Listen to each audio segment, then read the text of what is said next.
Hi friends, అందరికీ తొలి ఏకాదశి శుభాకాంక్షలు తెలియజేస్తూ ఈరోజు ఏకాదశి పర్వదినాన్న సుదర్శన చక్ర మంత్రం గురించి తెలుసుకుందాం. హరి ఓం నమో భగవతే శ్రీ నారాయణాయ నమో నారాయణ విశ్వమూర్తయే నమః. శ్రీ పురుషోత్తమాయ శత్రుదృష్టిం ప్రత్యక్షం వా పరోక్షం వా జీర్ణం పంచవిగార్చికం మనహన ఏకాహికం ద్వాహికం త్రైహికం చాతుర్దికం జ్వరం నాశయ చతురశీతివాత నష్టాదశ కుష్ట నష్టదశ క్షయరోగ నహనహన సర్వదోషాన్ భంజే తత్సర్వం నాశయ శోషయ ఆకర్షయ శత్రున్ మారయ ఉచ్చాటయ విద్వేషయ స్తంభయ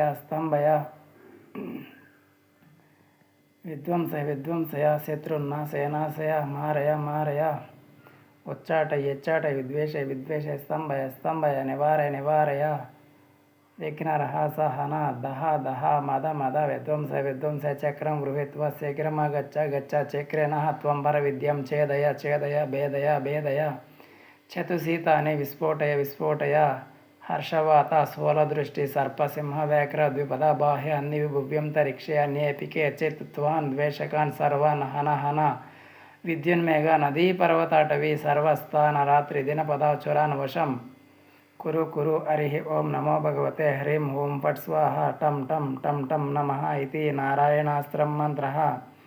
ఈ నారాయణాస్త్రం మంత్ర ప్రభావం చేత ఇటువంటి శత్రువులు కూడా నశించిపోతారు. బాహ్య అంతర శత్రువులు, మనం బాహ్య శత్రువుల్ని కనిపించే శత్రువుల్ని మాత్రం మనం చూడగలం, కానీ లోపల అంతర్గతంగా ఉన్న శత్రువుల్ని చూడలేము కదా. ఈ మంత్ర ప్రభావం చేత అంతర్గత శత్రువులు సమూలంగా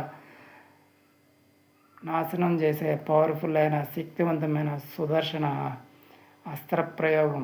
ఈ మంత్రాన్ని ప్రతిరోజు విన్నా చదివినా అంతా మంచి జరుగుతుంది, సర్వ రోగాలు హరించిపోతాయి. సర్వే జన సుఖినో భవంతు.